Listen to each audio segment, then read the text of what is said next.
That means that farms that reduce methane can be part of a climate solution. And that is a very different way of dealing with the issue overall and moving our farmers from being a problem to being part of a solution.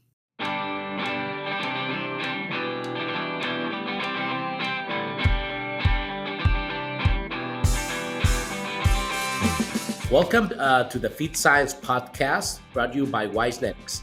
I am Carlos Campabadal, outreach specialist in feed manufacturing at the IGP Institute of Kansas State University, dedicated to bring you the latest insights and discussions in the feed science industry. Please get ready today to expand your knowledge and stay ahead with today's episode.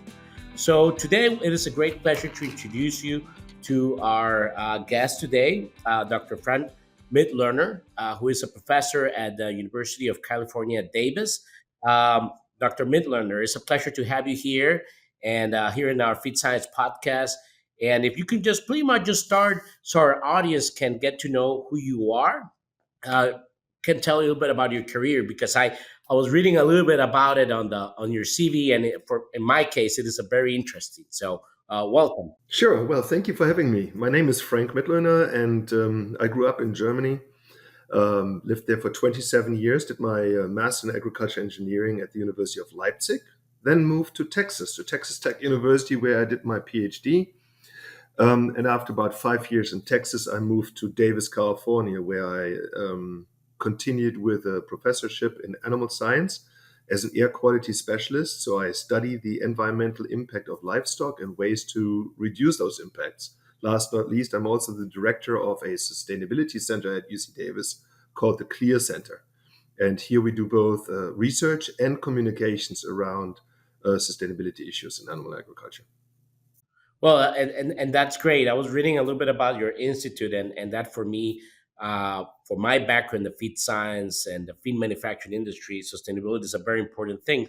So, pretty much some of the things that I think we should cover today in our episode is if you could tell us a little bit how, from your perspective, your opinion, being all these years in the United States, and see how pretty much the air quality effect has evolved in the livestock industry in terms of how we control emissions, how on the animal welfare, and how have become more sustainable uh, for the last 2 decades whatsoever.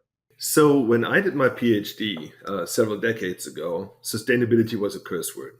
Okay, if you use that word in animal agriculture and agriculture in general, people thought you were some extremist, some activist. Okay, I always disagreed because I think sustainability is not just a very important concept; it is an essential concept because it is what keeps agriculture afloat.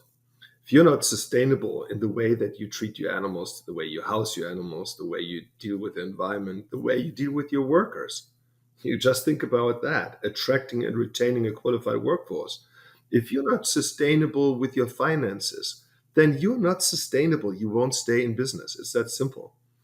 Um, and so I feel that it is really the hallmark of animal agriculture to attempt to be the most sustainable you can be.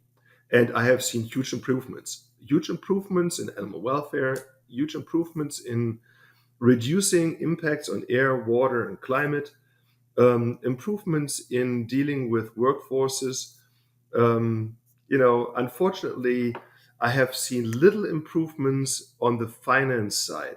Our farmers are still strained financially, and consumers are not really paying the amount of money that's needed to allow our farming community to live a life that really would allow them to sustain themselves just by the farming income. No, perfect. And for our audience, please like us, give us a thumb up there, and if you for this episode. But going back to the topic, I agree with you 100%. You know, it's sometimes, and I laugh when you said that people when you started was sustainability was a curse word because you might still see a little bit of that, but I do believe it has changed quite a lot.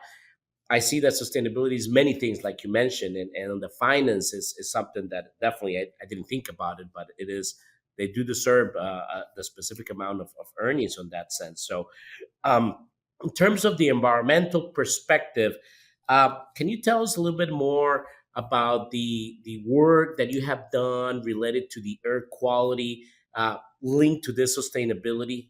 So, a couple decades ago, my main focus was on particles, on particulate matter. That's fancy word for dust, and here in particular, dust emissions from feedlots, from beef cattle feedlots. If you've been around beef feedlots, you might have seen that, particularly in the evening, there can be a significant dust plume leaving a feedlot, and that's very typical. And those things can be a real nuisance. It's pretty much pulverized manure that, when kicked up by animals' hoof action, leaves the facility and can extend for 10 miles or so. And, Oh, and, wow. and neighbors, complain about it, not just about the dust factor, but also the odor issue around that.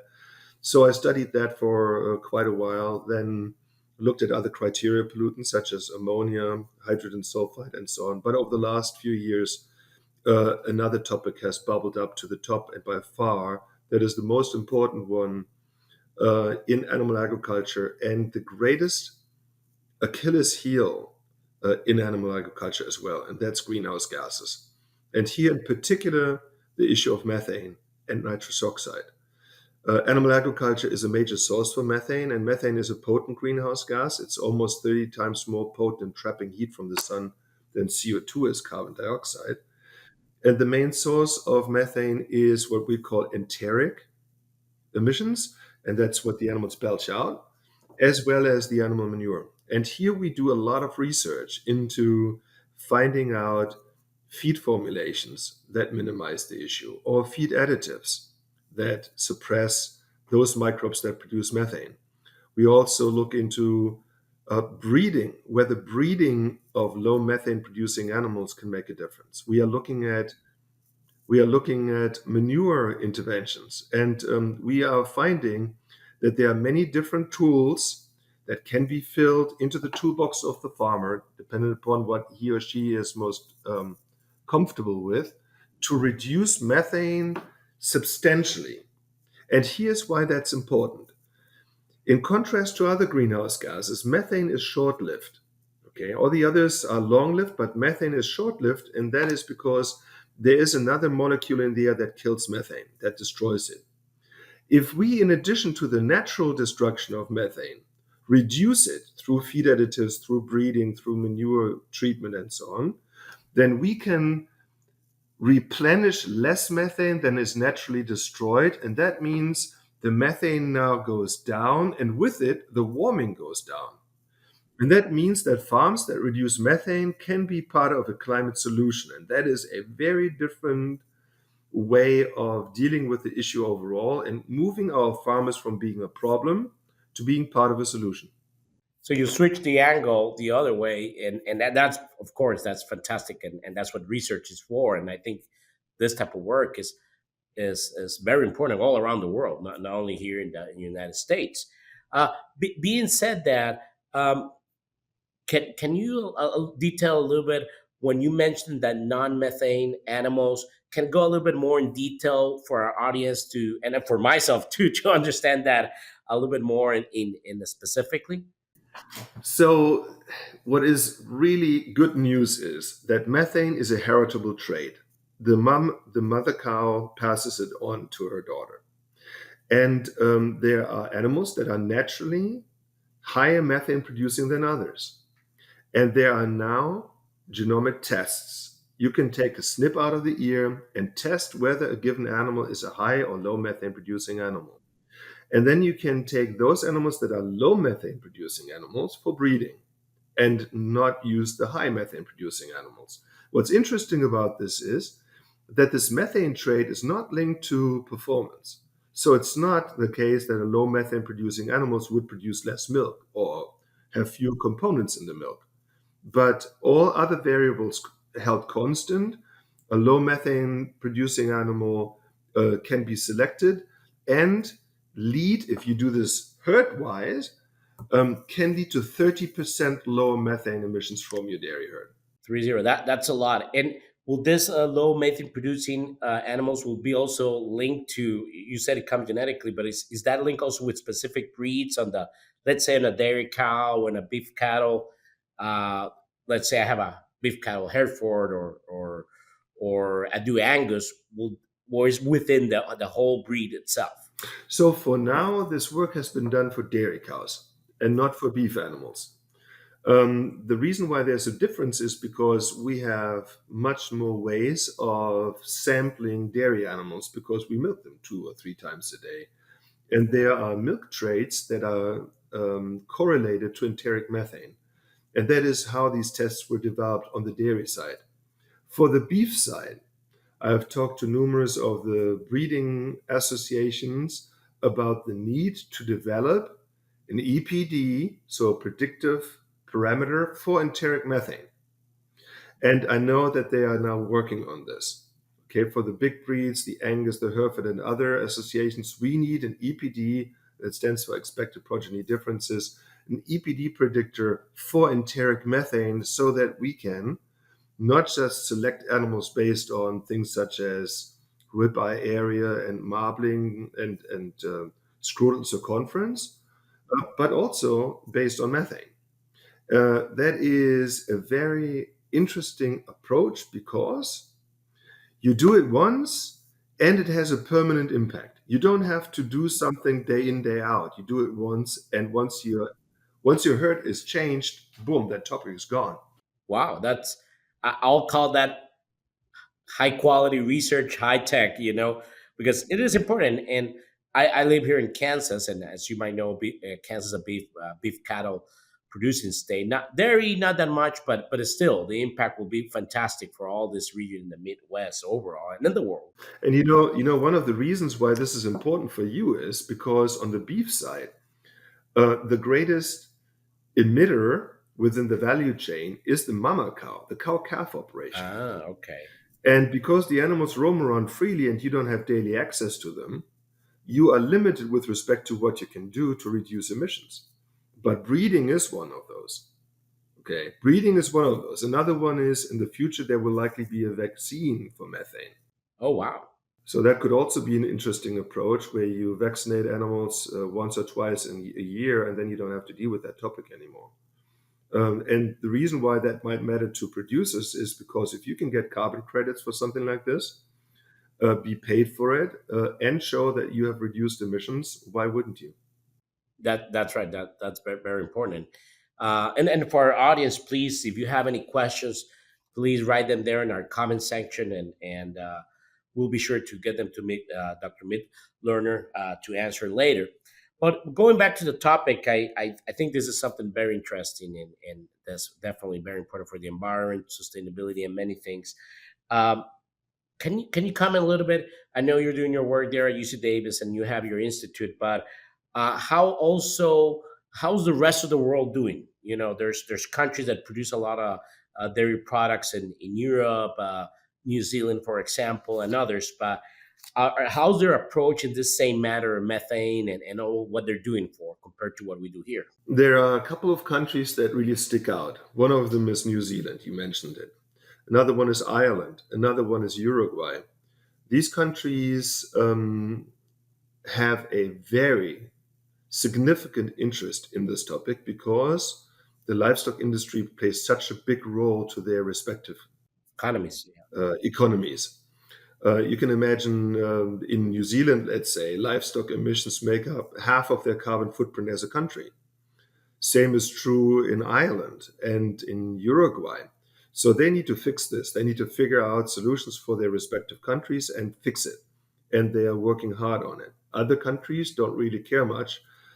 So it's a mixed bag out there. I can tell you this: 4 or 5 years ago, nobody in, let's say, Latin America would have paid much attention on this topic. This is very different now. This last year, or the last 12 months, I've visited 26 countries throughout the world. Most of the countries in Latin America were amongst those. And the reason why there's such an interest in this topic now is because They're under the gun from their customers and clients. So let's say a McDonald's or Burger King will no longer buy your beef if you don't show that you have made market improvements over the last 10, 20 years in and around sustainability. You have to not just show that you're doing something, you have to document that you did and how much it has done, what it has resulted in. And so all of a sudden, in countries where these topics didn't really matter much in the past, they are hugely important now. We see this topic is certainly not going away. It has been very big here in California. It's spreading throughout the country, the United States. It's already huge in Europe. We are always following behind Europe on environmental sustainability issues here in the United States. But the first to adopt is California, and then it spreads from here throughout the rest of the country. And then, believe it or not, it hops into Latin America. So there's always a chronological sequence of where and when these sustainability topics become big. Starts in Europe, spreads there, goes to California, then throughout the rest of the United States, then Latin America, and then 5 to 10 years later, Asia. It's always like that. It never fails.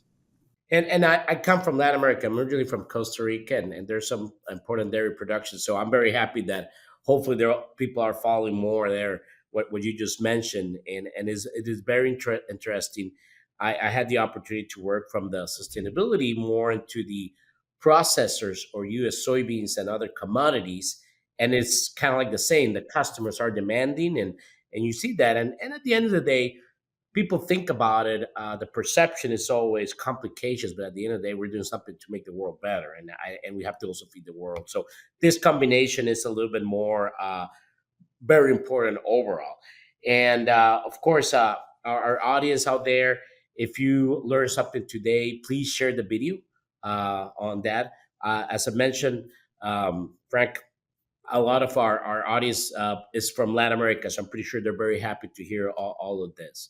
So, following this topic a little bit, what do you think are the next trends overall in terms of sustainability related to air quality? Maybe some of the research work that your institute is doing, so maybe the audience could see. I know they have heard a lot of top-notch things going on. I've been taking even notes myself, but I think the audience will be very happy to hear them. So the whole issue around greenhouse gases is not going away. Okay, so if you haven't put much thought into methane and nitrous oxide, you should, because sooner or later you'll be hit with it. If you're in agriculture, and whether that's animal or plant agriculture, these topics will affect you at some point. And when you hear plant agriculture, you might say, "Well, what? My grain doesn't belch," which is true, but you are fertilizing your grains and whatever else you grow out there on the fields. And when you fertilize with nitrogen fertilizers, whether these are synthetic fertilizers or animal manure, some of that nitrogen will convert into a greenhouse gas called nitrous oxide.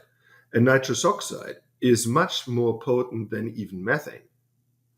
So this topic of greenhouse gases is not going away.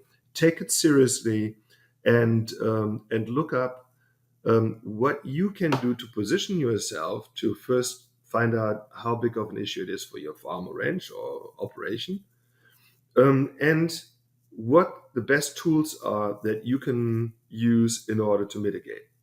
The other topic I just mentioned, that I oftentimes see Europe as being a first adopter on sustainability topics. The big topic in Europe right now is what's called reactive nitrogen. What is reactive nitrogen? So everybody uses that term, but most people don't know what it means. Nitrogen is much more complex than carbon, such as methane. How is it more complicated? Well, just imagine the protein that you feed, let's say, to a cow or to a pig or so. That protein is only partly retained in the animal's body and makes it into meat or milk and so on. The majority of that nitrogen contained in the protein that you feed to these animals is excreted in the form of urea, okay, urea, or urea in the urine. And that urea, once it hits the ground, can change into various forms of nitrogen. Some forms affect water quality, some forms affect air quality, and some forms affect the climate. Let me explain. You've all heard of nitrates and nitrites. These are groundwater pollutants. Okay, once they are applied to the ground as fertilizer, they are either gobbled up by the plants because that's the preferred nitrogen source for plants to take on as fertilizer, or if there are no crops and it rains, they leach straight into the groundwater. And there you have nitrate issues, and that's a big, big topic in many parts of the world, nitrate. So that's a groundwater pollutant that can result from, let's say, overfeeding of protein. Then the same urea can also become another pollutant like ammonia, which is an air pollutant. And ammonia can make its way into producing particles called particulate matter 2.5, ammonium nitrate. It can also, that same nitrogen in the urea can also become nitrous oxide, the greenhouse gas I just talked about. So, and you might ask, well, how can I explain that to someone that a urea nitrogen molecule can make its way into all these different forms of nitrogen, affecting either air or water or climate? That is explained by the pathways, the microbial and other pathways the nitrogen undergoes. You can actually influence which path the nitrogen goes, whether it affects water quality, air quality, climate, or nothing at all. And most important for this outcome of which effect the nitrogen has, is how and when you apply it to your crops. If you apply nitrogen at agronomic rates to your crops, meaning at rates that are ideal for the growth of your crops when the crops need it, then the nitrogen will not affect air, water, or climate, but it will grow your crops. But if you apply that nitrogen at times when you don't have crop growth, then it will have environmental consequences. And they are on top of the attention in Europe right now. And the same thing will happen in the Americas and in Asia in the years to come. Pay attention to your nitrogen, not just to your methane and to other issues, but pay attention to your nitrogen. Well, and that also, besides the environmental impact, and not putting it in the right time, that means your plant might not grow, not have the yield. So we go into that sustainability from the financial perspective too. So timing, science, appropriate application tools, putting my ag engineer hat there, are very important overall, and it's part of having a sustainable world overall. For sure. And if I may add one more point, Yes, please. the protein that you feed to your animals is the most expensive ingredient. You don't want to overfeed protein. You want to feed the right amount and not too much. Unfortunately, that is what's happening right now, that many nutritionists, in fear of underfeeding protein, are indeed overfeeding protein. And let's just give you one example. I just finished a study where I fed beef cattle various levels of protein to find out how that affects reactive nitrogen emissions. Let's just assume for a second that 13%, 13% of protein fed to beef cattle were ideal. Let's just assume that for a second. And let's assume you're not feeding 13, but you're feeding 14%, 1% more. Then that 1% additional protein that the animal doesn't need will lead to 10% additional nitrogen emissions. If you feed 3% additional protein in the diet, 17 instead of 13%, you will have 30% additional nitrogen emissions as a result. So it goes 10% higher. Wow, that's amplified. It's quite a lot. So for every 1% that you overfeed protein, you have 10% additional nitrogen emissions. And that is very significant. You do not want to do this because it's expensive and it has a significant environmental outcome.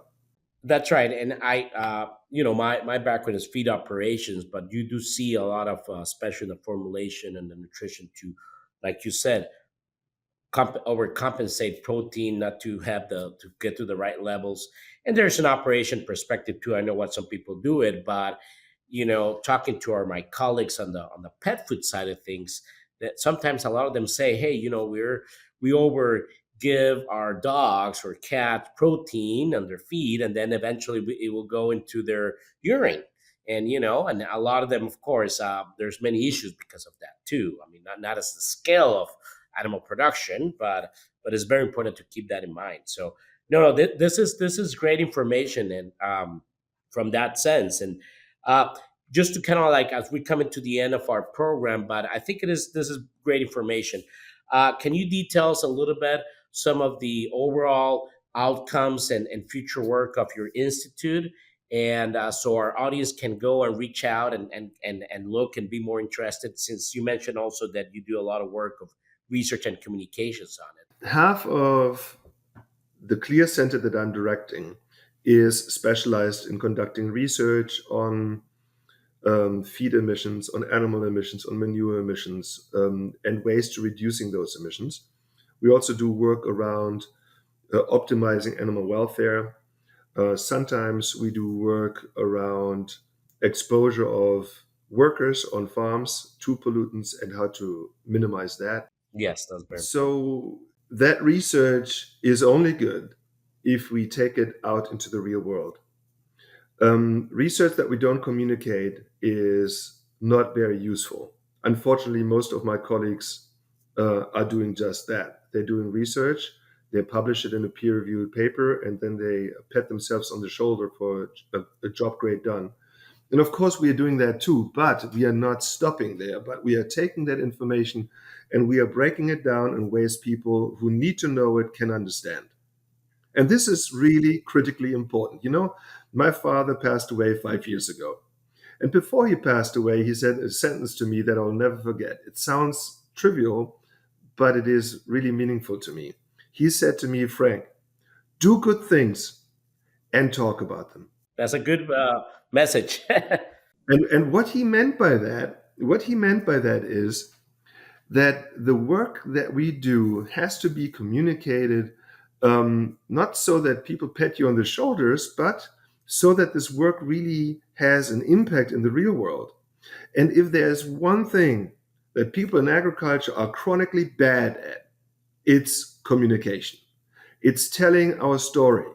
It's informing the public why we do what we do. And let's not forget, we are a critical system portion of any society. Okay, we are as important to a society as the food sector, as the health sector is.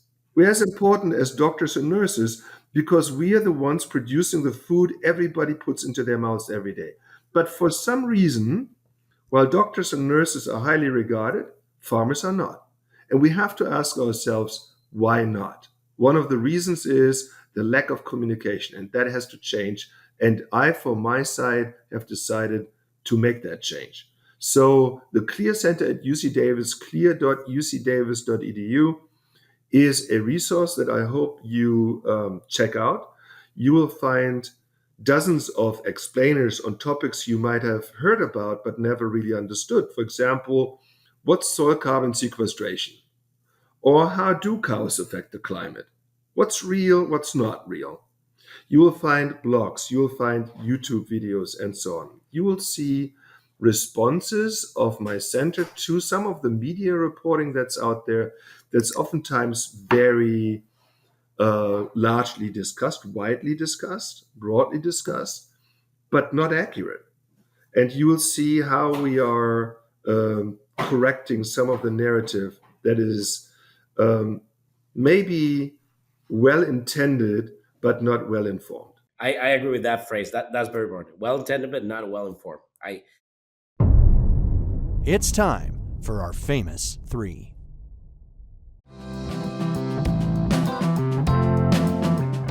With its advanced industry-specific capabilities, Best Mix software empowers nutritionalists and formulators to optimize material allocation, manage recipes, and ensure data confidence for informed decision-making. By providing a comprehensive solution that integrates real-time data and strategic planning tools, Best Mix enables you to do the job efficiently and precisely.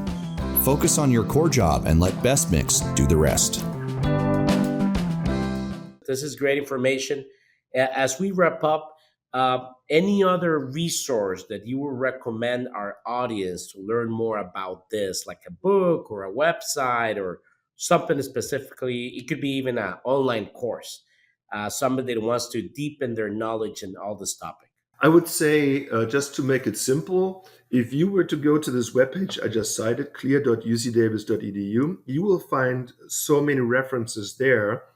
Depending upon what the angle is that you are interested in, I would have to give a different answer.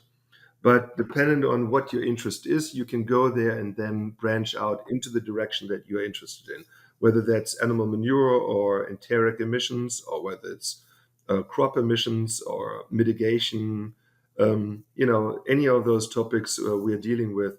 And if you have specific questions, come and contact us. We will reply.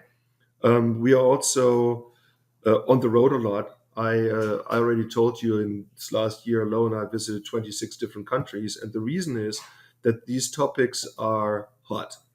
These topics are not going away. If there are people from universities listening to this, I can tell you when I was hired here at UC Davis 22 years ago, people said, Frank is right now in a hot topic area, but in 5 years, nobody will care about this.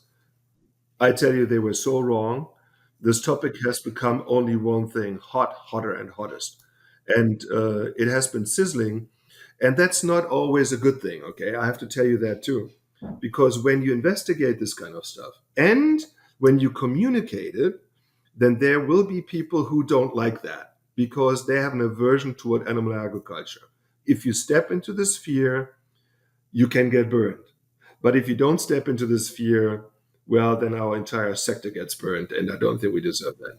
No, that's a very good message, and we really appreciate it because, as you mentioned, there's a lot of people against animal agriculture, and because of all this that we've been talking, and I think that's very important for us in the ag sector to understand and have good information to be well informed, and as you said, it communication is the key, and in the farm sector, we really don't do a good job, and that's part of my job here too. So I completely understand. So with that, as we are wrapping up, one last comment. In your opinion, any professional, your background is in the academic and research, forming professionals. What advice would you give somebody seeking to work in our field of overall sustainability, ag production? What to look for in terms of that? The most important advice I can give is not to stick your head in the sand. Okay. Try not to follow the notion of all of this is some kind of a liberal agenda that has nothing to do with the real world. We don't have an impact on climate. We don't affect the environment. We know what we are doing. Leave us alone. These things will they no longer resonate. Okay, if they have ever resonated, they no longer resonate. Society expects the farming sector to do their part, to do their share, to optimize our environment, to optimize animal welfare, and so on. Don't stick your head in the sand, but first of all, understand that this is your subject to deal with. This is your legacy that's at stake. Don't let people who have the agenda to destroy your legacy succeed. It is in your best interest to optimize the welfare of the animals that you have control over. It is in your best interest to optimize the soils you have control over, to optimize the environmental quality that you have control over, to optimize your finances, to optimize the people who work with you and their livelihoods. And so, and it is in your best interest to not make this your best kept secret, but to be open about it. Brag with it. I mean, I don't mean brag in the bragging sense of being obnoxious about it, but go out and say, look, what you're concerned with is our livelihood, and we are very interested in optimizing these issues ourselves. And here's what we do. Don't be quiet about it. Don't be private about it. I know it's in your nature, but stop. Great. No, this is thanks. Great piece of advice, and overall, we really appreciate you joining us today in the Feed Science podcast by Wise Genetics. So for our audience, please again thumbs up, share your video, comment if you have any questions. I think this is a great topic that could be further detailed as we go along. And with that, this concludes another episode of the Feed Science Podcast presented by Wisenetics. Thank you, everybody, for joining us today. Don't forget to subscribe to our podcast to stay updated on future events. And if you enjoyed, again, today's episode, please leave us a review. Your feedback is very valuable to us. Until next time, this is Carlos Campabadal from the Feed Science Podcast signing off.